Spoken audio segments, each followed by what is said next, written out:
Hello दोस्त, virtuous channel में आपका स्वागत।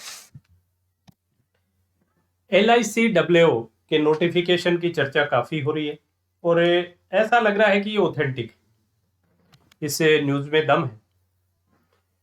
और मतलब ऑलमोस्ट आप कंफर्म मानिए कि किसी भी टाइम आप LICWO का नोटिफिकेशन देख पाएंगे। और ये एक ऐसी एग्ज़ाम है जिसका आप लोग काफ़ी लंबे टाइम से इंतजार कर रहे हैं।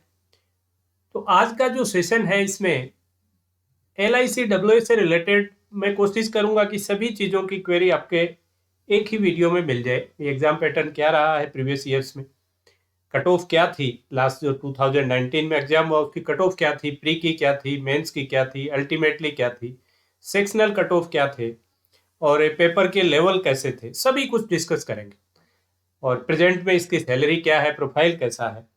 तो लास्ट तक बने रहिए और अगर चैनल पे नए हैं तो प्लीज़ जुड़िए, क्योंकि पीछे भी जब बड़े नोटिफिकेशन LIC के आए थे, WO के, आपके असिस्टेंट के, ADO के, जब जब भी आए हैं तो अपने एक्सक्लूसिव इनके सेशंस चलाए हैं यूट्यूब पर, प्री और मेंस दोनों के। मेंस का अगर मैं कहूँ तो इसमें LICWO के केस में तो जर्नलिस्ट जो WO है उनकी, क्वांट और रीजनिंग की। तो प्लीज़ आप चैनल पे नए हैं तो जुड़िए, तो जो भी इंफॉर्मेशन होगी वो भी आपको मिल जाएगी। और देन जब आप एग्ज़ाम की प्रिपरेशन करेंगे तब भी आपको पूरी हेल्प मिलेगी इस साइड से। तो चलिए एक एक करके सबसे पहले अपने देखें कि एग्जाम का पैटर्न क्या है। तो एलिजिबिलिटी क्राइटेरिया जैसे पिछली साल जो था, एलिजिबिलिटी में एज जो थी वो 21 to 30 एज थी, ये राइट। अपर एज में जो रिलैक्सेशन आपके OBC का और SC ST मतलब जो भी कैटेगरी के बच्चों के लिए, एक्स सर्विसमैन के लिए, जो आपके PWD कैंडिडेट्स के लिए जो कुछ दूसरे एग्जाम्स में है वो यहाँ भी अपर एज में रिलैक्सेशन था। क्वालिफिकेशन जो जर्नलिस्ट थे, जो जर्नलिस्ट की पोस्ट थी WO जर्नलिस्ट, उसमें सिंपल बैचलर डिग्री थी, सिर्फ बैचलर डिग्री, राइट। और अब तो टाइम ऐसे टाइम पे आ रहा है कि भी वो अगर किसी करंट डेट से भी बैचलर मांगे तो भी जिनकी भी एग्जाम होनी थी, रिजल्ट आने थे, वो आ चुके, राइट। तो वो कोई इंपॉर्टेंट नहीं। और इस WO जर्नलिस्ट के अलावा जैसे आप देखें, WO एक जो इंजीनियरिंग बैकग्राउंड वाले बच्चों के लिए WIT होता है, तो इसके अंदर वो आपसे मांगेंगे बीटेक किस में, भाई बीटेक आप IT में हो सकते हैं, CS में हो सकते हैं, एक इलेक्ट्रॉनिक्स। देन जो बच्चे इसमें MSc कंप्यूटर हैं वो भी इसके लिए एलिजिबल होते हैं, MSc कंप्यूटर। देन आप MCA जो बच्चे हैं वो भी इसमें WIT के लिए फॉर्म फिल कर सकते हैं। फिर WO एक के जो CA वाले बच्चों के लिए होता है तो उसमें वो CA मांगते हैं। फिर इसके अलावा जो WO एक लीगल होता है, WO लीगल, तो इसके अंदर वो लॉ में बैचलर डिग्री मांगते हैं, लॉ में बैचलर डिग्री। फिर एक WO राजभाषा भी होता है, राजभाषा। तो WO राजभाषा किस भाषा में, उसे जैसे WO राजभाषा हिंदी, तो उसके लिए क्या आपको PG डिग्री चाहिए, post graduation in Hindi, right. तो ये इसके लिए हो गया। एक इक्वेटोरियल और है, उसमें सिंपल ग्रेजुएशन ही है। तो ये है, लेकिन ज्यादा जो फोकस से बैंक वाले बच्चे करते हैं वो करते हैं जर्नलिस्ट वाले, तो अपना भी फोकस ज्यादा जो WO जर्नलिस्ट वाले पे रहेगा। अब उसका देखिए एग्जाम पैटर्न सभी WO के लिए एक ही है। प्री में कोई चेंज नहीं है। प्री में आप देखिए 3 पेपर है, क्वांट का है, रीजनिंग का है और इंग्लिश का है। क्वांट के 35 question 35 marks, reasoning 35 question 35 marks, English 30 question 30 marks. Exactly आपके बैंकिंग सेक्टर की जो एग्जाम है वही है, कुछ भी अलग नहीं है। जैसे आप अगर SBI PO का देखें, IPS PO का देखें, तो वही है, वही सेक्शनल टाइम है 20 मिनट्स ईच। मतलब ये 2019 को बेस लेके मैं आपसे चर्चा कर रहा हूं। अब इसमें जो चेंज है वो क्या है, इसमें क्वांट और रीजनिंग के मार्क्स आपके प्री, यहां भी क्वालिफाइंग नेचर है, क्वालिफाइंग है ये, इसके मार्क कैरी नहीं होंगे, फाइनल सिलेक्शन में ये काम नहीं आएगी। बट सेकंड फेज के लिए, भाई जैसे इसको प्री को मैं फर्स्ट फेज कहूं, तो सेकंड फेज में जाने के लिए आपको इसमें मार्क्स चाहिए, इसी की मेरिट बने। तो इसमें क्वांट और रीजनिंग के मार्क्स ऐड होंगे, मतलब जो मेरिट आपकी बनेगी वो आउट ऑफ 70 बनेगी। इंग्लिश क्वालिफाइंग इन नेचर है, सिर्फ आपको क्वालिफाई करना है। तो जो बच्चे थोड़े से इंग्लिश में वीक हैं, एसपीए पीओ की प्रिपरेशन कर रहे हैं, आईपीएस पीओ कर रहे हैं, बट इंग्लिश में उनके साथ प्रॉब्लम रह जाती है, तो उनके लिए अच्छा चांस। यहाँ सिर्फ क्वांट और रीजनिंग के मार्क्स ऐड होंगे, इंग्लिश के मार्क्स ऐड नहीं होंगे, लेकिन सेक्शनल कट ऑफ यहाँ सभी में है, क्वांट में भी है, रीजनिंग में भी है और इंग्लिश में भी है। और जो पिछली बार जो आपके सेक्शनल कट ऑफ थी वो क्वांट के थी 18 मार्क्स जनरल और 16 थी आपके कैटेगरी, और रीजनिंग में भी 18 और 16 थी, और जो इंग्लिश में थी वो थी 10 और 9 जो क्वालिफाई, मतलब आपको मिनिमम कितने मार्क्स तो लाने ही लाने थे, एड ऑन तो नहीं होंगे, लेकिन पास होने के लिए इंग्लिश के out of 30 10 marks and category के लिए 9 मार्क्स। तो ये एक सेक्शनल कट ऑफ भी थी। अब जो बच्चे जितनी भी वैकेंसीज आई, मान लो 2000 वैकेंसी है, तो 2000 से 20 टाइम्स, तो पिछला जो रिकॉर्ड था उसमें 20 टाइम्स शॉर्टलिस्ट के फॉर सेकेंड फेज के लिए कितना किया, 20 टाइम्स, 20 गुणों को सेलेक्ट कर लिया कैटेगरी वाइज, जिस कैटेगरी की जितनी पोस्ट है उसके अकॉर्डिंग आगे लेके चले, राइट। अब अगर इसका लेवल की चर्चा करें तो इसका जो लेवल है वो आप ये मान के चलिए कि क्लर्क और पीओ के बीच का सा लेवल, क्लर्क और पीओ के बीच का average of clerk and PO, यहाँ डब्ल्यू का एग्जाम का लेवल था। आप इससे भी देखिए, जब 20 मिनट में आपको क्वांट में 18 मार्क्स सेक्शनल कट ऑफ करने के लिए, और मैं तो कहूंगा कि अगर आप एसबीआई क्लर्क से कंपेयर करें, हालांकि एसबीआई क्लर्क का लेवल भी बड़ा आसान सा ही आता है, तो वैसा सा ही लेवल है। मतलब आप ये मानिए कि एसबीआई क्लर्क जैसा सा ही लेवल 2019 का, राइट। क्योंकि आप ये देखिए कि 18 मार्क्स आपके सेक्शनल कट ऑफ है आउट ऑफ 35 और 20 मिनट में, तो आप मान के चलिए पेपर का लेवल क्या होगा। तो जो बैंकिंग सेक्टर के एग्जाम की प्रिपरेशन कर रहे हैं वो बिना कुछ भी किए अगर उठ के चले जाएंगे एग्जाम देने, तब भी उनको कुछ नया नहीं लगने वाला है। सिलेबस वही है, एग्जाम पैटर्न वही है, सभी कुछ वही है, और साथ ही जिन बच्चों को इंग्लिश से डर लगता है उनके लिए एज और होगी। तो लेवल क्लर्क प्री लेवल आप मान लो इसको, राइट। अब ये तो हुआ आपके प्री का। अब जो बच्चे शॉर्ट लिस्ट हुए सेकेंड फेज के लिए, जो मेन एग्जाम, तो मेन एग्जाम में क्या है, अगर मैं ये मेन एग्जाम हुई आपकी डब्ल्यू जर्नलिस्ट की ये एग्जाम का पैटर्न मैंने बताया है। जो जो स्पेशलाइजेशन वाली जो पोस्ट है जैसे WIT और लीगल और राजभाषा, उनका भी मैं बता। तो इसमें देखिए क्वांट का एक पेपर हुआ, 30 क्वेश्चन 90 मार्क्स 40 मिनट का sectional time, reasoning 30 question 90 marks 40 minutes, वो भी 40 दोनों में टाइम, दोनों में इक्वल, और वेटेज भी इक्वल 90 90 180। इसमें भी कुछ भी नया नहीं, क्वांट और रीजनिंग में कुछ भी नया नहीं, और यहां भी आपके पीओ मेंस नहीं, मतलब आप ये मान लीजिए कि क्लर्क और पीओ के बीच का सा लेवल, ज्यादा क्लर्क की तरह। क्लर्क और एसबीआई क्लर्क को अगर मैं, या एसबीआई या आईबीपीएस क्लर्क को अगर मैं इससे कंपेयर करूं, तो आईबीपीएस क्लर्क से मे बी एट पार या थोड़ा सा एज लिया हुआ, लेकिन पीओ मेन से काफी नीचे। ये क्वांट और रीजनिंग हुई। फिर एक general knowledge and current affairs, तो ये भी मोर और लेस आपकी वैसी हुई जैसी आपके बैंक में आती है। देन ये आप पीओ लेवल मान लीजिए। इसके अलावा एक पेपर और हुआ इनके, इसके 60 मार्क्स हुए और 60 का ही 20 मिनट्स टाइम हुआ, और 60 मार्क्स के 30 क्वेश्चन और हुए 20 मिनट्स में, वो है इंश्योरेंस और फाइनेंशियल मार्केटिंग। और इसमें LIC से रिलेटेड भी, LIC की जो प्लान है, राइट, और LIC के जो भी इसकी जो LIC से रिलेटेड जो स्टैटिक जीके के कोई क्वेश्चन है, या दूसरे इंश्योरेंस सेक्टर के जो हैं एडा वगैरह से रिलेटेड क्वेश्चन है वो, या फाइनेंशियल मार्केटिंग से रिलेटेड जो क्वेश्चन है उनका वेटेज इसमें थोड़ा रहेगा। तो ये नया सब्जेक्ट एक तरह से, इसमें पर्टिकुलर स्टडी करने की बैंकिंग सेक्टर वाले बच्चों को यहां जरूरत पड़ी, ऊपर के 3 में कोई खास नहीं। देन एक हुआ पेपर इंग्लिश का, तो ये पेपर कितने हो गए भाई, 150 300, तो यहाँ हुए टोटल 300 मार्क्स। टाइम 20 और 20 40 40 दिए 120, 2 घंटे का टाइम हुआ, लेकिन कंपोजिट नहीं हुआ। जैसा आपका IBPS और SBI में हो रहा है वैसा ही सेक्शनल टाइम रहा, राइट। फिर आया इंग्लिश का एक डिस्क्रिप्टिव जिसमें 2 क्वेश्चन होंगे 25 नंबर के, यही आपके ऐसे और लेटर और इस तरह का। तो ये, लेकिन ये भी क्वालिफाइंग इन नेचर, ये भी दोबारा क्वालिफाइंग आया, क्वालिफाइंग इन नेचर। ये क्वालिफाइंग, इसके मार्क्स ऐड नहीं होंगे, जो आपकी मेरिट बनेगी वो इन 300 में। तो दोबारा जिन बच्चों की इंग्लिश में थोड़ा सा लैग कर रहे हैं उनके लिए फिर एज है, क्योंकि इंग्लिश से उनका यहाँ पीछा छूट जाता है, लेकिन क्वालिफाई करना पड़ता। अगर 2019 का मैं देखूं तो जो सेक्शनल कट ऑफ इन्होंने रखी थी वो क्या क्या थी वो भी बता दूं। क्वांट की 45 थी, मतलब 50% होगी, और कैटेगरी के लिए 40 थी, या रीजनिंग के लिए भी वही थी 45 और 40।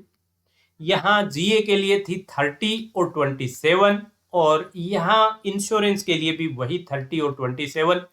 और इंग्लिश में भी आपके जो सेक्शनल कट ऑफ आपको क्लियर करनी थी, या जो क्वालिफाइंग नेचर था, जो मिनिमम जो स्कोर करना था, वो था आपका 10 और 9, राइट। अब इस एग्जाम का लेवल मैंने आपको बता दिया। अब इसमें जो मेरिट बनेगी वो आपके आउट ऑफ 300, और जितनी पोस्ट है उससे उन्होंने कहा था कि मोर देन 3 टाइम, मतलब कितने शॉर्टलिस्ट होंगे, मोर देन 3 टाइम्स, मतलब कम से कम 3 तो है, 3 से ज्यादा, 3 से 4, 3 to 4 टाइम्स के बीच में कहीं वो उसको सेलेक्ट कर लेंगे। वो सोचते हैं, कुछ बच्चे ऐसे भी हों जो नहीं आए उसमें इंटरव्यू में, तो एटलीस्ट हमें 3 टाइम्स थोड़ी जो चॉइस मिले, तो 3 to 4 टाइम्स, मतलब उन्होंने ये नहीं कहा था कि 3, उन्होंने कहा कि मोर देन 3 टाइम्स हम आपको बुलाएंगे थर्ड फेज के लिए, थर्ड फेज, या जिसको कहूं मैं इंटर, राइट। तो यहां सब कुछ आ गया, सेक्शनल टाइम है, सेक्शनल कट ऑफ भी है, और पेपर में किस किस का क्वांट और रीजनिंग का कितना वेटेज है, जीके और करंट अफेयर्स का कितना है, इंश्योरेंस फाइनेंशियल मार्केटिंग का, ये सब कुछ डिस्कस हो गया। इंग्लिश डिस्क्रिप्टिव है, और इंग्लिश से क्वालिफाइंग इन नेचर है, राइट। तो आई थिंक एग्जाम का पैटर्न पूरा डिस्कस हो चुका होगा। फिर भी कोई क्वेरी हो किसी के मन में तो आप कमेंट सेक्शन में डाल सकते हैं, मैं अटेंड करूंगा निश्चित रहिए। इसके बाद आए आप इंटरव्यू के लिए थर्ड फेज। तो थर्ड फेज में कैसे आए आप इंटरव्यू के, मतलब जो फर्स्ट फेज था वो क्वालिफाइंग इन नेचर, प्री जो था फर्स्ट फेज या प्री जो था वो क्वालिफाइंग इन नेचर, उसके मार्क्स आपके फाइनल सिलेक्शन में नहीं जुड़े, लेकिन मेरिट सेकंड में आने के लिए मेरिट इसी से बनी। फिर आ गए आप सेकंड फेज में, तो सेकंड फेज में आपके इंग्लिश को छोड़ के बाकी 300 में से क्या आपने स्कोर किया उसके अकॉर्डिंग आए आप इंटरव्यू वाले फेज में, थर्ड फेज। तो सेकंड फेज के जो मार्क्स थे वो अब अल्टीमेटली जो आपकी मेरिट लिस्ट बनेगी उसमें ऐड ऑन। इंटरव्यू के मार्क्स थे 60 मार्क्स की इंटरव्यू थी, और यहां भी सेक्शनल कट ऑफ, यहां भी थी सेक्शनल कट ऑफ थी, और वो थी आपके 30 और 27, ये कैटेगरी के लिए और ये जनरल के लिए। तो ये यहाँ भी सेक्शनल कट ऑफ भी थी, ये ध्यान रखिएगा। तो ये इंटरव्यू है। फिर आपकी जो फाइनल मेरिट बनी, वो फाइनल मेरिट कैसे बनी भाई, फाइनल मेरिट में आपके जो मेंस के, आपका मेंस का स्कोर जो था 300 में, score out of 300 plus interview का स्कोर, मान लो यहां आपको x मिला, इंटरव्यू में y मिला, तो आपका फाइनल सिलेक्शन के लिए क्या जुड़ा, उन्होंने x प्लस y को जोड़ के इसी की मेरिट लिस्ट बनी, इसी की मेरिट लिस्ट बनी, और फिर कैटेगरी वाइज सिलेक्शन। अब थोड़ा सा जो दिमाग में एक क्वेरी और रहती है कि लास्ट ईयर जो 2019 में कट ऑफ कितनी गई, तो मैं एक बार के लिए इसको इरेज कर दूं, नहीं तो अपने पास जगह नहीं, ठीक है। और कट ऑफ फॉर्म में आपको बता दूं जो जो मेरे पास अवेलेबल हुई है। तो अगर इसमें अपने ये रखें कि अनरिजर्व हो गया एक, तो एक EWS हो गया, देन आपका ओबीसी आ गया, ओबीसी के बाद SC ST, और ये PWD कैटेगरी वाले आ गए, डिफेंस वाले एक्स आ गए, जो जो मिल पाएगी। तो जैसे अगर मैं प्री का करूं तो प्री कितनी थी, आउट ऑफ 70, ये जरूर ध्यान रखिए क्योंकि इंग्लिश इसमें क्वालिफाइंग थी। तो आउट ऑफ 70 अगर देखें तो अनरिजर्व की कट ऑफ थी 58, कट ऑफ ज्यादा थी, कट ऑफ ज्यादा थी क्योंकि पेपर का लेवल आसान था और कंपटीशन भी बड़ा है। ओबियस मैं ये नहीं कह रहा कि सभी बच्चे आप लोग अपीयर होते हैं, एसएससी वाले भी होते हैं, आप लोग भी होते हैं, और लेकिन बैंक वालों के लिए एज है, मैं तो कहता हूँ 54 ईडब्ल्यूएस। ओबीसी की अगर आप पे देखें तो ओबीसी ये आपके ये शायद 53 थी ईडब्ल्यूएस और ये 54, राइट, तो थोड़ा गैप। और एससी एसटी में एसटी की मुझे नहीं मिली बट ये 50 थी, ये नहीं मिल पाई, राइट, तो ये भी मोर और लेस यही 50 के आसपास ही आप इसको मान सकते हैं। फिर आई आपकी मेंस की कट ऑफ, मेंस से आउट ऑफ 300 में से मेंस की क्या कट ऑफ थी, अनरिजर्व के लिए थी 203, ईडब्ल्यूएस के लिए अगर आप देखें ये ईडब्ल्यूएस के लिए थी 166, ये थी 164, एससी के लिए 153 और एसटी थोड़ी सी इससे स्लाइटली ज्यादा 156। ये वो बच्चे थे जो मिनिमम कितने नंबर वाले को इंटरव्यू के लिए कॉल किया, राइट। यहां बहुत बड़ा गैप देखने को मिला, 203 और 166, तो आप देखें 37 मतलब 12% का गैप हो गया। लेकिन जब आपने फाइनल सिलेक्शन जो हुआ उसमें ये गैप थोड़ा आई थिंक कम हुआ। फाइनल सिलेक्शन जो हुआ वो हुआ आउट ऑफ 360, राइट। अब जो अनरिजर्व का सिलेक्शन हुआ वो हुआ 258 वाले का, ये जर्नलिस्ट का बता रहा हूं, 258 आउट ऑफ 360। तो यहां आप देखोगे तो भी कितने मैं देखूं 42 और 60 102 या मैं 100 ही मान लो इसको, तो 100/36 या 5/18 18 काफी 70% से भी ऊपर हो गया। भाई 70% कितना होगा, साथ ही 210 और 42 252 70 है, तो ये करीब करीब 72% के आसपास कट ऑफ रही फाइनल। जबकि फाइनल आप देखिए अपने जब आउट ऑफ 100 उसमें करते हैं बैंक में तो काफी कम आ जाती है। तो ये इससे कंपटीशन का भी आपको अंदाजा हो रहा है, साथ ही एग्जाम का जो लेवल है, मतलब जो बैंकिंग सेक्टर की प्रिपरेशन जो पीओ लेवल की कर रहे हैं उनको वो जो 1-2 सब्जेक्ट मैंने बताया है उसके अलावा कुछ भी इनपुट डालने की जरूरत नहीं है, प्रिपरेशन वाइज कोई आपकी हुई है। तो 258 ये थी आपकी ईडब्ल्यूएस और ओबीसी। ईडब्ल्यूएस की 246 और ईडब्ल्यूएस की 248 और इसकी 246। तो यहां आप देखिए वापिस सिर्फ 10 मार्क्स का आउट ऑफ ये जो 12% का गैप था वो 3% पे सिमट गया, राइट। फिर आपकी जो ये एससी और एसटी की थी ये थी आपकी 219 और ये थी 190, जो यहां उल्टा नजर आ रहा था वो भी उल्टा हो गया। तो एसटी 190 रही आउट ऑफ 360, राइट। तो आप देखें तो कैटेगरी में भी काफी, पीडब्ल्यूडी की जो फाइनल कट ऑफ थी इनमें जो कैटेगरी वाइज वो 203 से लेके 237 तक, जैसे ऑर्थो वाले काफी आगे चले जाते हैं वो 237 तक चले गए, लेकिन 203 से 237 सबसे कम कट ऑफ एसटी की थी जो 190 रही। ये रही आपके क्या क्या चीजें आ गई भाई। अब इसमें आपके एग्जाम पैटर्न हो गया, आपका ये भी हो गया, फाइनल सिलेक्शन तक किस तरह से हुआ, कट ऑफ क्या रहा, पेपर का लेवल कैसा था, ये सब आपको इनसे भी क्लियर हो गया होगा। कंपटीशन बड़ा, मैं नहीं कह रहा छोटा है, लेकिन जो बैंक वाले बच्चे हैं उनके लिए बहुत इनपुट डालने की जरूरत नहीं, राइट। फिर देखिए जो लास्ट ईयर है 2019 के अकॉर्डिंग अगर मैं देखूं तो उसमें और क्या चेंज था बैंक वाले बच्चों के लिए। तो प्रोबेशन पीरियड यहाँ 1 ईयर था, 1 साल का प्रोबेशन था। बॉन्ड यहां भी था, बॉन्ड था यहाँ 2 लाख का, और बॉन्ड किसके लिए था कि आपको कम से कम 4 साल एलआईसी में जॉब करना है, मिनिमम पीरियड उन्होंने दे दिया कि भाई 4 इयर्स तक आप हमारे साथ जुड़े रहिए, तब ये बॉन्ड क्लियर आपका, इंक्लूडिंग प्रोबेशन। जो 1 साल प्रोबेशन है वो भी इसमें ऐड ऑन हो जाएगा, मतलब प्रोबेशन के बाद 3 साल तक और आपको करना है। ये एक चीज थी। इसके अलावा अगर अपने और देखना चाहें तो और क्या देख सकते हैं। हाँ, एक मैं और बता दूं कि जो बच्चे स्पेशलिस्ट वाले, जैसे इंजीनियरिंग बैकग्राउंड वाले, कुछ बच्चे ऐसे हैं जो आईटी और क्योंकि आजकल बैंकिंग सेक्टर में भी मैं देख रहा हूँ कि सबसे ज़्यादा जो बच्चे हैं वो है इंजीनियरिंग बैकग्राउंड के, तो बाकी पेपर तो उनके वही हैं, यहाँ कोई चेंज नहीं, नो चेंज। क्वांट को रिप्लेस किया है, जैसे WIT जो है या WO लीगल है या WO राजभाषा है या इक्वेटोरियल है, जो भी है उनके इस पेपर में चेंज है, राइट।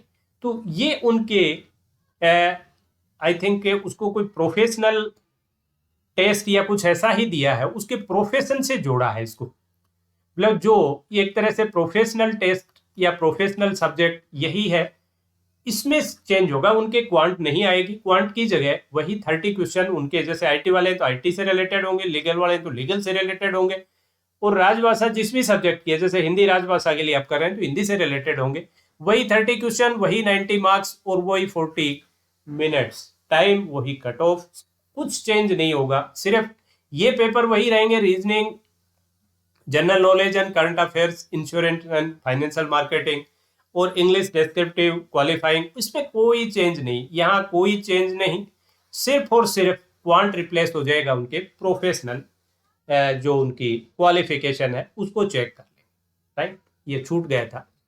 अब अगर अपने देखें, ये प्रोबेशन पीरियड का भी हो गया, बॉन्ड का भी हो गया, अब थोड़ा सा एक जो प्रोफाइल का, जो प्रोफाइल आई थिंक बताने की जरूरत नहीं है।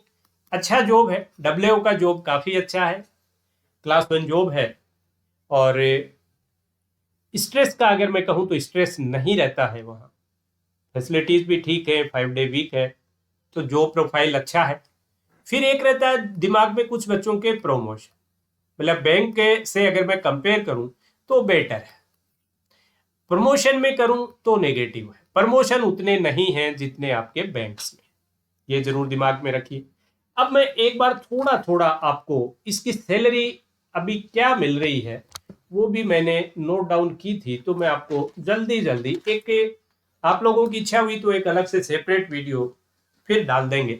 लेकिन सैलरी में देखो क्या होती है, एक बेसिक होती है, तो बेसिक अभी 53,600 बेसिक सैलरी अगर मैं देखूं, बेसिक के बाद DA तो रिवाइज होता रहता है, अभी शायद 40.64% ऑफ बेसिक, ये DA में सब बेसिक पे लगता है, और ये रिवाइज होता रहता है हर हर साल में 2 बार, 6 महीने में रिवाइज हो जाता है, ठीक है, जनवरी और जुलाई में। और ये डिपेंड करता है कि उस वक्त की महंगाई क्या है, तो इस वक्त तो खूब महंगाई है, तो हो सकता है रिवाइज होके 4-5% इस और ऐड हो जाए। फिर एक है इनके केडर अलाउंस, केडर के लिए स्पेशल अलाउंस के नाम से एक है, ये 4500 पर मंथ है।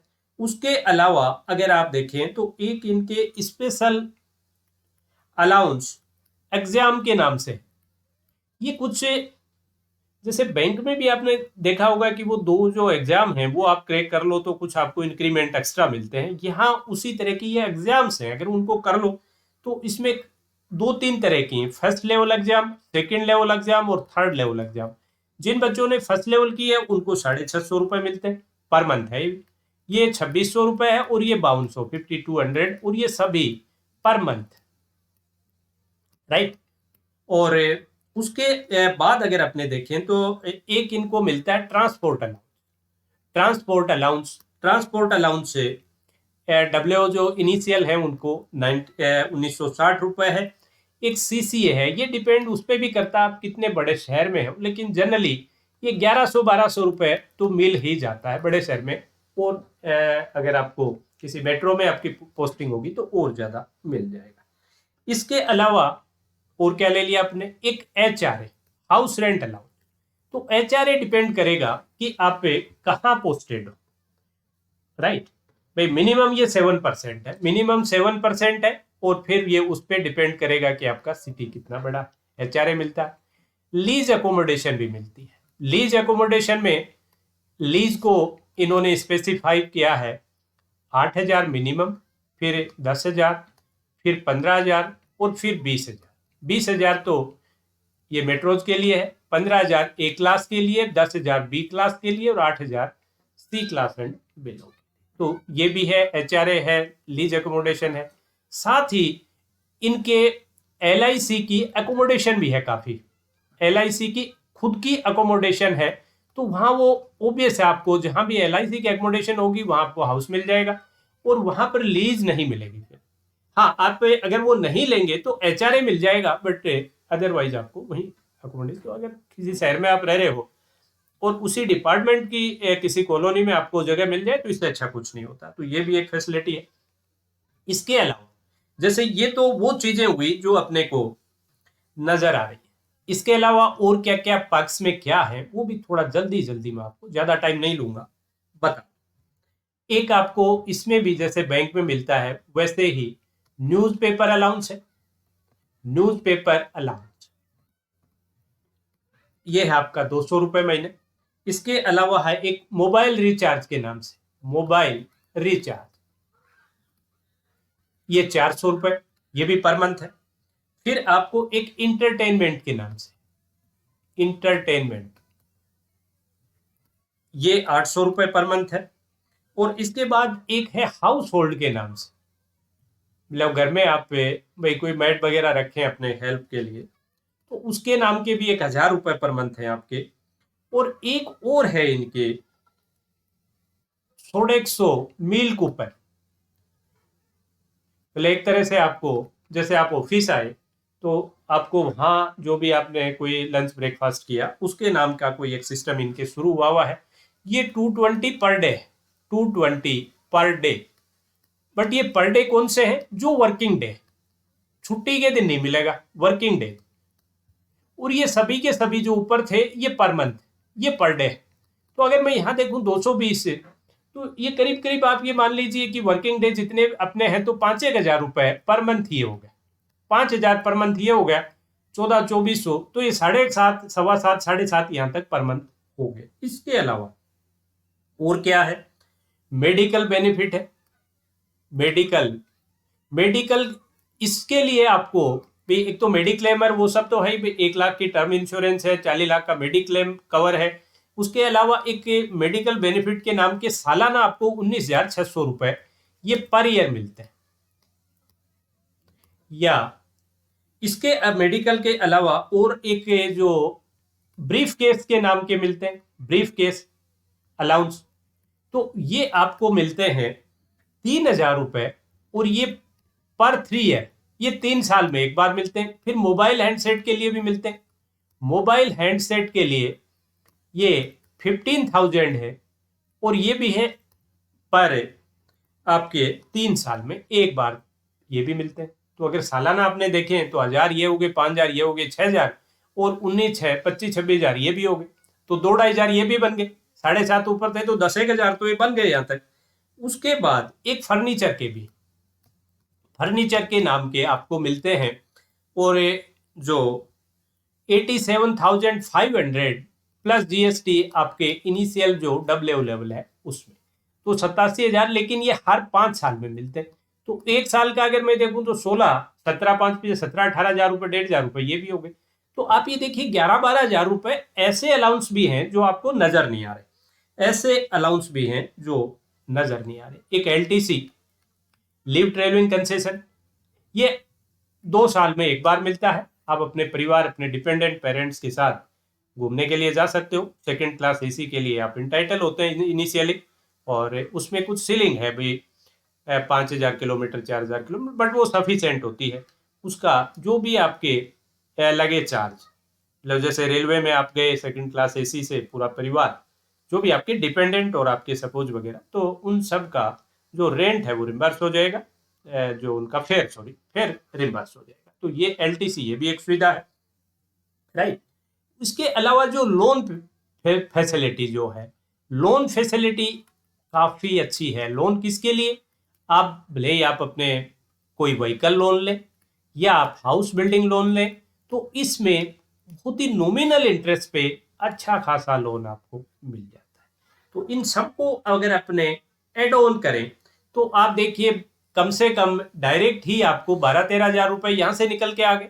और इसके अलावा अगर आप ये अपने मिटा लिया था, सॉरी, तो वो जो आपके 53,000 थे, 40% और थे उसमें, तो 75,000 तो वही हो रहे थे।